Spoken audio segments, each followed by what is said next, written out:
Right from the beginning, I was trying to make an urban space, and I'm trying to form a space with these 8 towers. That was a given. And I hadn't connected the buildings yet. So that's this idea of a sectional city, the sectional diagram, which is a hybrid building in different ways, different functions all the way down. Then after this drawing, I said, let's link all of them. Let's just link all of the 8 towers. And then I saw Matisse, the dance, and I showed that to the client, and oh, they loved that idea. Because it's a gigantic jump to connect these 8 towers with bridges, by the way. It's not cheap. That's like one heck of a jump, a leap of faith. But they were totally behind it because I could make this analogy to something very important in the relation of the history of architecture. And when people can understand the possible meaning of it, that gives it a way of transcending all the other factors. Most modern urban development today is point towers, monofunctional, and no sense of space. The towers just come down, each one is different, each one by a different architect, and there's no collective space. Our project is just the opposite of that. The first idea is to form collective space between the elements, that this is hybrid building, so that it's really a chunk of a city. It's like a city within a city. Concept of microurbanism was central to the project from the beginning, and I was thinking about where I live in Greenwich Village and how there are all these smaller shops and how can they exist in prime real estate. So we made a kind of sub-layer, and down there they're much cheaper rent. So I'm very excited that there's this kind of unpredictable kind of programs in life that inhabit the different layers of the project. These spaces were empty because there was nobody doing the program of the old folks cafe with the chess tables and no one doing the Buddhist chapel. And they were like basically empty cavern spaces, and they reprogrammed it, and they called this the bamboo court, and the other one they called the Ming, or strange feeling room.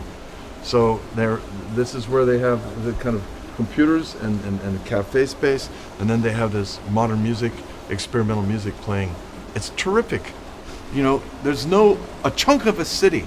There's no way some architect is going to understand what the programs are going to be. They're going to change. They're going to evolve, like the life of a city evolves.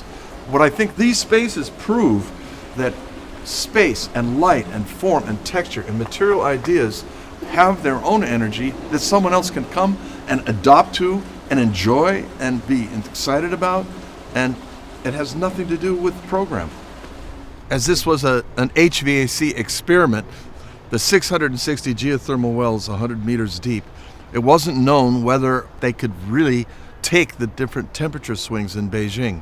So we had to make a backup system. And here they are in the corner. These 2 chillers are only used 3 or maybe 4 days in an entire year. And Matthias Schuler, it was an ingenious design that he can cool all of these 800 apartments.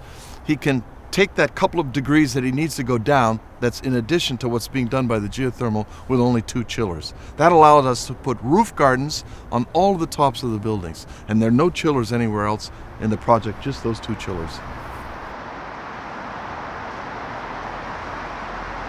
You know, it's like Times Square on a rainy night. There's nothing more amazing when all those lights in Times Square are being reflected on the pavement and all those colors are washing around. I mean, that's the spatiality of night. That's the primary principle that I was dealing with. So I needed that water body for the reflection of the light, and I needed to underlight those bridges, and I needed secondary lighting and various projections and things that could dance and reflect on those horizontal water bodies, and that works. So if anybody comes to see Linked Hybrid, you have to see it at night.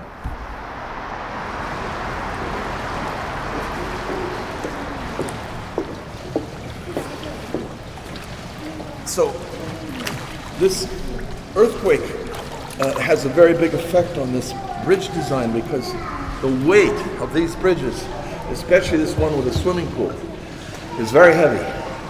And that means when the earthquake happens, this tower could be moving different from this tower. And you can't hook this bridge to either tower. They could go into a different shaking. So what happens is, it's rolling. Big ball bearings, huge, are in these troughs, and it rolls either side, it rolls. If these things go into earthquake pattern, This pool will act as a tune mass snapper and go in the opposite direction. When it moves this way, the water's going to go that way. So that's why you can't connect a swimming pool bridge to either tower. It has to be free to slide in another pattern. It's very complicated. I mean, it's simple for an architect to say, oh yeah, let's have a bridge and put a swimming pool in it, but the engineering is not easy. Dean Nordenson did the engineering.